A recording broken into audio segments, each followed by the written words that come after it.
Forest Week. Colorado is home to 7 of them, along with 2 grasslands covering 14.5 million acres. That's right. 90's reporter Brianna Clark joins us live from the Arapahoe Roosevelt National Forest.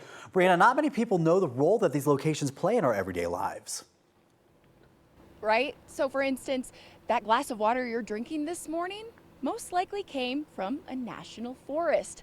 And if we don't do our part now to take care of them, it could impact water quality in the future.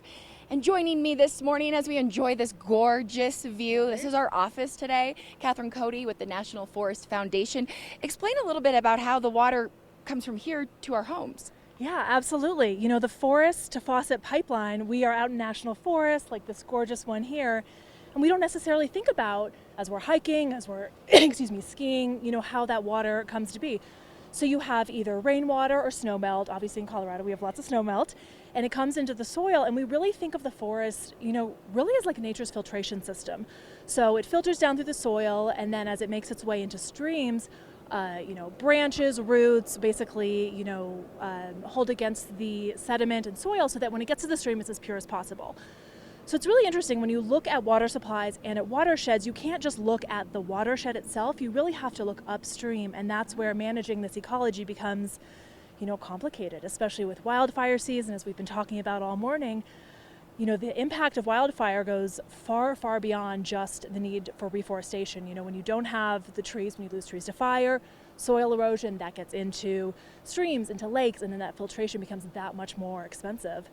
So, you know, clean water is a lot more complicated than just turning on your faucet, and national forests are really the key to it. So what can we do as people, as the community, to help keep that water clean? Yeah, absolutely. So, you know, again, as we're out here, when we're hiking, always make sure you pack out. When you're camping, you know, be a safe distance from water, really packing out your waste. It's not like the greatest thing to talk about, but it's really important.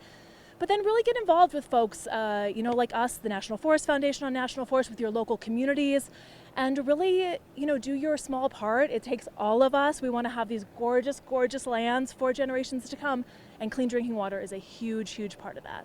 All right, Catherine Cody with the National Forest Foundation, thank you so much. It's a gorgeous morning to be out, you guys. There are tons of people out hiking. National Forest Week. Go out, celebrate. The National Forest Foundation is hosting events throughout the United States, including tomorrow right here in Colorado. That's in Durango. Reporting live, Brianna Clark, 9 News. You have had the best live shots all Truly. morning. It's been so Gorgeous. Yes. All right, Brianna, thank you.